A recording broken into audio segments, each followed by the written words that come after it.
We're moving forward, and we are going to go to our public information officer and the Comanche Nation newsletter. A lot of great things JJ has done. JJ, you have the floor. Good morning. My name is Jolene Sconchin, and I am the director of the Public Information Office. I have been the director of the PIO since 2000. We have a staff of 4, which is Ms. Paula Cardy, Ms.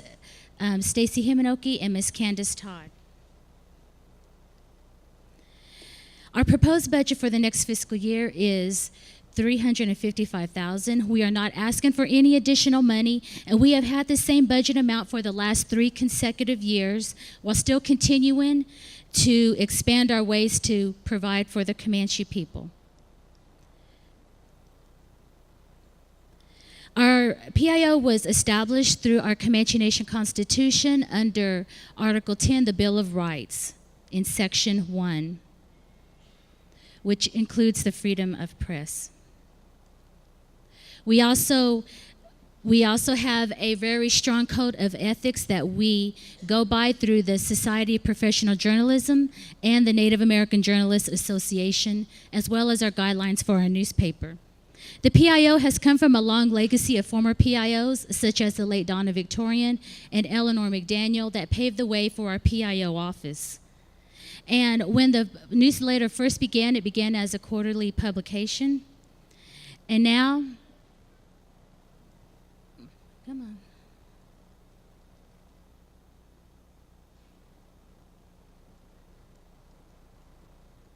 I'm having trouble with the slide here. There we go. And now we are a monthly publication. So our newspaper is distributed 3 ways. We are distributed through the mail, and we have 3,335 newsletters that are mailed to tribal homes. The reason why we do it to tribal homes and not individuals, it cuts down on costs, because we will have 4 newsletters going to the same home. So to cut down on costs, it is 1 per household. And it reaches 335 tribal homes. And we also do it by delivery. We have 2,665 that are distributed at designated drop sites. And we also do it online. We have our Comanche Nation News online now. And we have about 45 that use the issue software to look at the paper, and we have 229 that use the Adobe software to look at the paper. And around 80 tribal members have called in and stopped their mail subscription because they read it online now.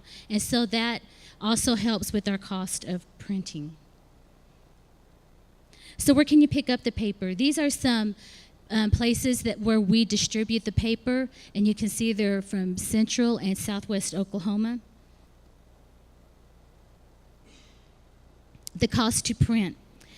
To cost the paper is $3,734.31 a month, and that's about 62 cents a paper, and that includes all of the mailing costs.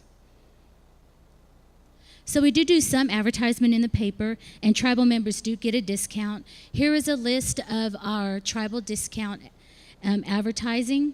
Because color is very expensive, we just excuse me, we have to give a little bit, allow for a little bit more, but still tribal members are saving a discount. We also do classified ads. For non-tribal members, it's 20 cents a word, and for tribal members, it's 10 cents a word. We also provide 1 full-page ad or flyer for tribal organizations, and they usually use this for their annual events.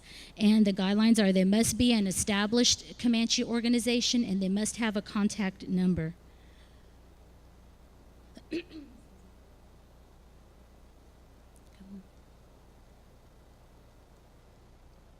Okay, so last fiscal year, our advertisement money was $6,646.43. So where does that money go?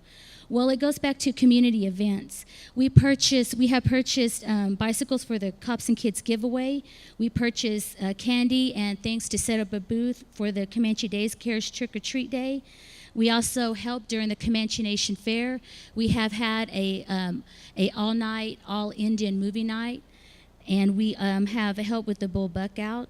And we have also provided souvenirs such as umbrellas, portable ice chests, portable phone chargers, and things like that. We also sponsor some age categories in the Comanche Easter egg hunt. And we also help public schools by buying little ads in their sporting events program and in their yearbook. We also help through the American Cancer Society, the Relay for Life. We have a lot of Comanche teams that ask for our help, and Team Numina is one of them. And it also helps offset our cost on training and travel, so it does not come out of our budget. So we use online programs such as lynda.com, and that gives us training in like newspaper software, photography software, and things like that. So it's online, so we stay in our office, and so it does not cost us to get a hotel room or per diems or stuff like that. And we also get training through the Native American Journalists Association and through the Society of Professional Journalists. So again, this money does not come out of our budget, but it helps to reach out to the community, and it reflects a supportive and a positive presence in our community. And it helps our staff to stay on top of all the latest softwares and items. So our newspaper is an award-winning newspaper. This is not all of our awards, but these are some of the ones that we're most fondest of. It's through the Native American Journalists Association. In the past, we have won awards for Best Feature Story, Best Environmental Story, Best News Story, Best News Photo, Feature Photo, Best Sports Photo, Best Newspaper Layout. And currently, we have won 4 awards this year for the ones that are listed above. Now, we are very proud of these because we put our newspaper up with other newspapers all across Indian country and Canada. So whenever we win any award through this organization, it is a reflection of our dedication to our newspaper and to our tribal people. We also help with the emergency management because giving out information during a time of disaster, excuse me, or an emergency is very vital. And because this information, giving out information during a disaster is so important that we are listed as one of the command staff on the incident command system. So because this is so important, all of our staff has been trained in FEMA classes and in the Oklahoma Emergency Management, which is required for us to complete these for us to be on the emergency management staff. So here is a list of the trainings that we have went to, and might include the basic emergency management, the advanced, the joint information systems, and Ms. Cardi and Ms.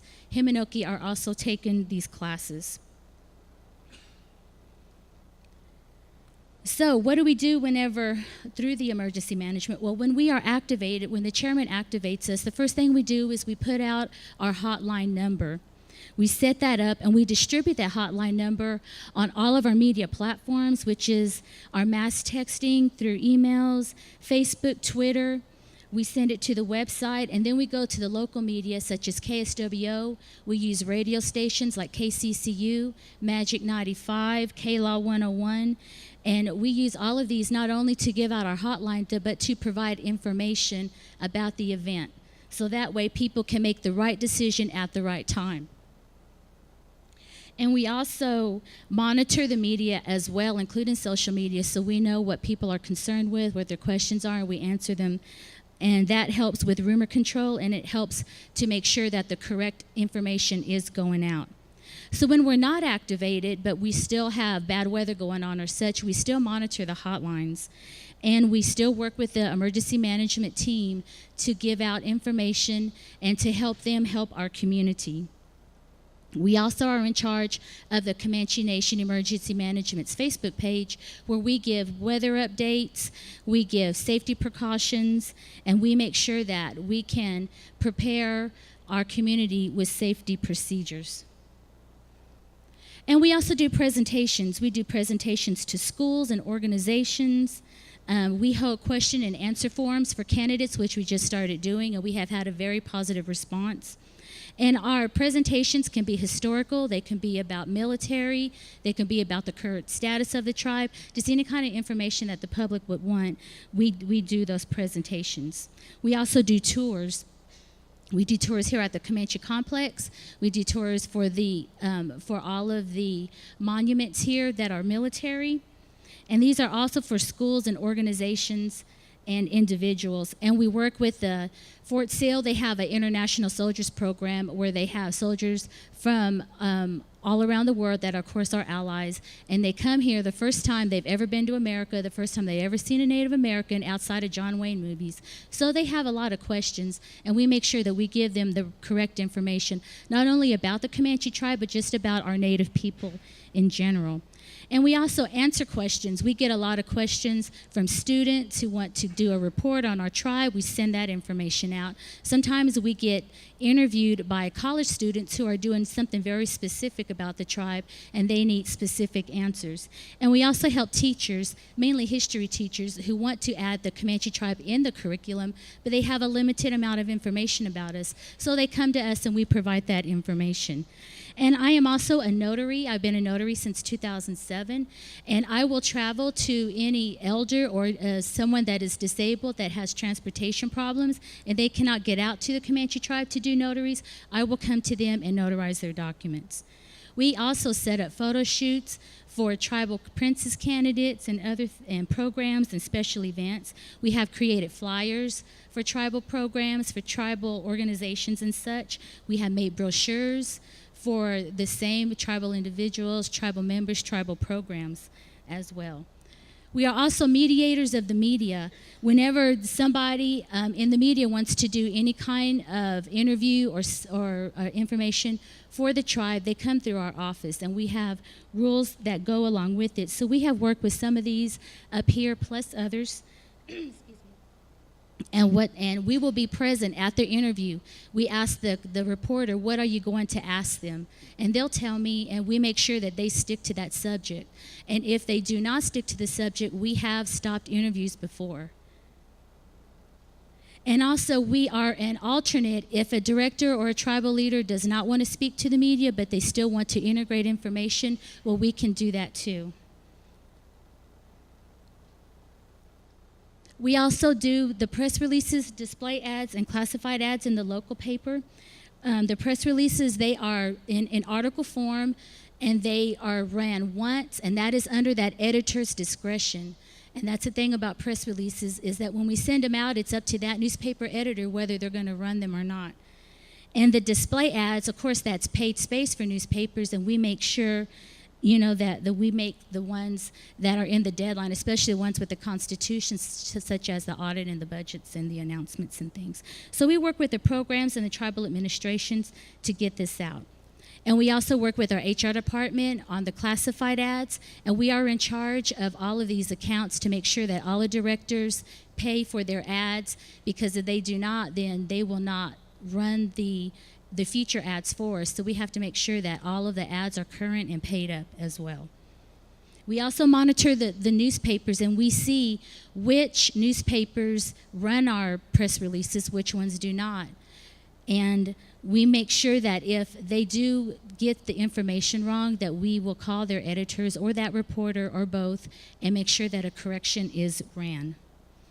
We also do the tribal archives. We have past issues of the Comanche newspaper from the 80s and some of the 90s, and all in the year 2000. And we have past photos of tribal events, tribal members, tribal programs. We also are in charge of our social media. We oversee the Comanche Nation PIO page, and currently we have 6,328 followers. And on this, we do program announcements, program events, delays and closings of the offices, and other cultural activities. We also run the Comanche Nation Fair's Facebook page, and we keep that updated as well on information for the fair. We also are in charge of... Excuse me. We got a question from Texas, and it says, Miss JJ, are the editors and reporters allowed to report investigate, and write about anything Comanche, or are they only allowed to report on what tribal leadership allows? That's a loaded question, isn't it? That's a good question. No, we get submissions and we do stories on tribal members that do outstanding things. Our Comanche people are very great like that. We're natural born leaders, and so we're always doing something great. From our students who make academic scholarship awards to our students that are good in sports. Whenever we have someone in the career category that makes any kind of achievement, we try to put it in there. Now, we do not always get all the information, but what we do is we if we can't put it in the paper and it's past the deadline, then we put it on our social media page. And to that question, it says here, we love the paper. And what you just said, we love that you put it on Facebook also. Oh, great. Okay. We got a question right here, Mr. Tatternapper. That's all well and good, but what I would like to see is I'd like to get the paper on time, like before the middle of the month, so that some of those activities we might be able to attend or at least see them. By the time I get the paper, half of that stuff is already done and gone. And if it can't be, I want to know why. Well, that is a good question. We send out our paper the 24th or the 25th of each month. It is taken to our printers, and then once we get it mailed out, we use the basic mail system because priority mail is very expensive. And so whenever it does go out, it is in the hands of the post office, basically, but I do have contact with the post offices, and they do the bulk, and what they do, excuse me, is they do the bulk mail out. And if you're not familiar with the bulk mail out, they go by zip code in bulk.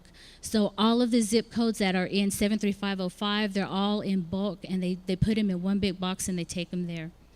Or if they're just in a certain zip code, that's where they take them. But Lawton used to be the main distribution of all of the mailing, but because of the federal cuts, all of the mail has to go to Oklahoma City. So even if we mail something from Lawton, it has to go all the way to Oklahoma City, and then Oklahoma City distributes it.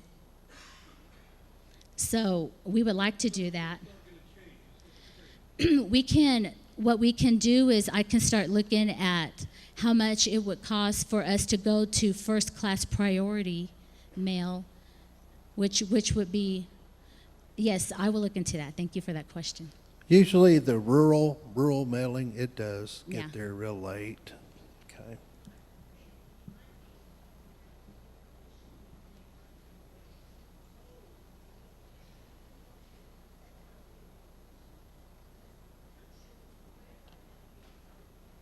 Yes, we get that a lot. And sometimes what we do is to kind of make up for that is that we put them on our Facebook and Twitter pages, and we do mass textings about them. So whenever there is something in the paper and it is past, or they turn it into us and it's past the deadline, then what we do, instead of waiting for the next issue, which the event will be over, then we put it on our social media pages and do a mass text on it. And at least and we put it on our website too. So that way at least it's gonna get out. Because sometimes people do bring us stuff last minute and the paper's already done. And all that we can do at that point is just put it out on another platform of information. So the information that goes out is not only in the newspaper, we have other platforms as well, such as social media, mass texting, our website, and things like that to get information out. I'd like to say I'm proud of what you're doing and how far you're going. But this question really goes maybe to the CBC. You know, when you print the resolutions that the committee acts upon each year, each month, they just put the number and they say the resolution's passed or defeated. We really need more information than that. We need to know what the resolution was. It needs to state what it did. You know, that's meaningless to get what we read now. We have no idea what the committee passed on, you know. So it needs to be stated what the resolution was. And what Yes, it, okay. I Thank do you for that. believe on that, Mr. Tipicani, that's been forever. Yes, it's been a mess forever. It's just never, didn't start today. It's been that way forever. So I agree with Mr. Tipicani. Okay, yes, I What, will look what into the that. actual question of the motion was. Okay. That's what a motion is a question, and how did the action take Yes. place? Yeah. Okay, thank you for that. So to go on, we also have our Twitter page. We have 140 followers, and that also gives announcements of our program announcements, tribal events, and such. And we also have the mass texting. This is very, very good if you have a smartphone to do, because our mass texting right now, we have 836 mass texts that smartphones that follow our mass texting system. And this also distributes information on your smartphone, and that is for program events, program announcements, office closing and delays, and other tribal events. So what are some of our goals for the future? One of our short-term goals is one of the things that we have been getting into, and that is video news, where we have done some video segments for like 2 or 3 minutes, and we have gotten a very positive response. What we would like to do is get one informational video for each of the programs and distribute that, so that way tribal members will know exactly what all of our programs do. Another thing that we are looking into is to put at least one of our stories translated into the Comanche language. So that way it'll be in English on one side and in our Comanche tribal language on the next side. So that way it'll help with our preservation and our education of our Comanche language. And one of the long-term goals that we're researching is to purchase our own newspaper printer. That way we can print our own newspaper and print other newspapers. And for the other newspapers, of course, there will probably be a fee to offset the cost of it, and also flyers and programs and things like that. So if you want to contact our office, here's ways to contact our office. If you want to, yes, so we are located, we used to be right back here, but we are now located behind or next to the food distribution building. So I want to thank you for allowing me to explain how the PIO services the tribe. Questions? Yes.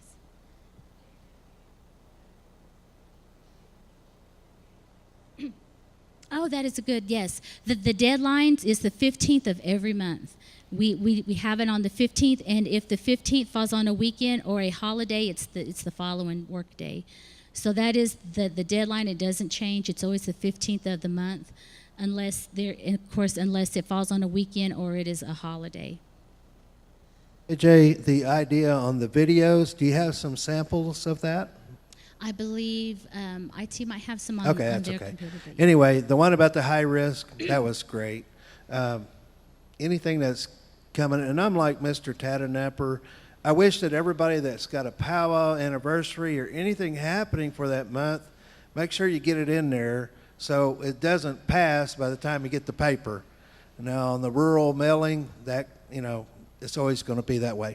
Thank you, Miss Okay. JJ and PIO. let me add one thing. All of the videos that you were talking about, they can be found on our Facebook page. They could be found on our YouTube page. And we are working with IT, with Destin, to get all of those informational videos out to you. Okay. Thank you, ma'am.